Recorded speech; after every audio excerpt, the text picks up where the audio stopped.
Welcome, recruits, to Phase 4 of AP Calculus Bootcamp.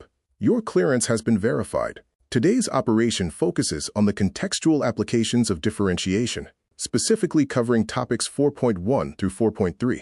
This intelligence accounts for 10 to 15% of your AP Calculus AB exam, so pay close attention.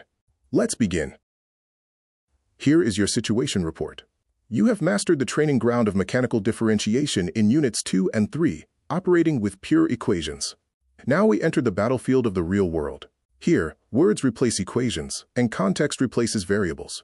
We know agents often struggle to translate these verbal scenarios into actionable mathematical procedures. Your primary objective today is to bridge that gap. Let's break down target decryption and translating intel. The AP exam uses verbal camouflage, so emphasize careful reading for operational phrases. When you intercept the phrase rate of change, that is your universal trigger to execute a derivative protocol. Instantaneous dictates you evaluate at a single exact moment, and increasing confirms your derivative is positive. Next is your standard operating procedure for unit extraction. A numerical answer without units is compromised intel. Your understanding of units of measure reinforces your understanding of the context. The formula is absolute. The unit for f prime of x is always the unit for f divided by the unit for x. If your target output is in gallons and your input agent is hours, your processed output is gallons per hour. Be on high alert for our primary target, the PVA chain of command. Straight-line rectilinear motion is a high-value target that requires strict adherence to hierarchy. Level 0 is position, S of t. Execute the derivative protocol to drop to level 1, velocity, v of t.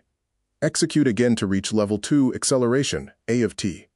Memorize this exact descending hierarchy.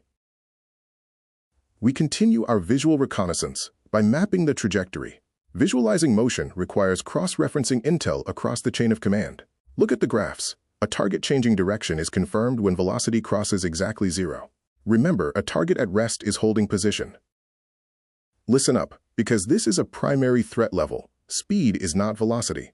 Speed has no direction. To determine speed trajectory, you must consult the alignment matrix and extract the signs of both velocity and acceleration. If the signs align, both positive or both negative, the target is speeding up. If the signs clash, the target is slowing down. Prepare for secondary targets employing variable camouflage. Do not let unfamiliar contexts disorient you. Whether you are tracking the volume of a rising balloon, population growth in biology, or the marginal cost of production in economics, the underlying mathematical skeleton is identical. Identify the common underlying structure and execute your standard derivative protocols. Time for the after-action report. Let's debrief. 1.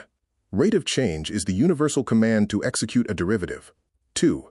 Secure your units by dividing output units by input units. 3. Lock the chain from position down to velocity, down to acceleration. 4. Check alignment. Speeding up requires velocity and acceleration to share the exact same sign.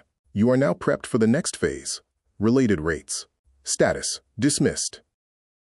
For more AP Calculus worked out free response question solutions, like and subscribe to get your FRQ on.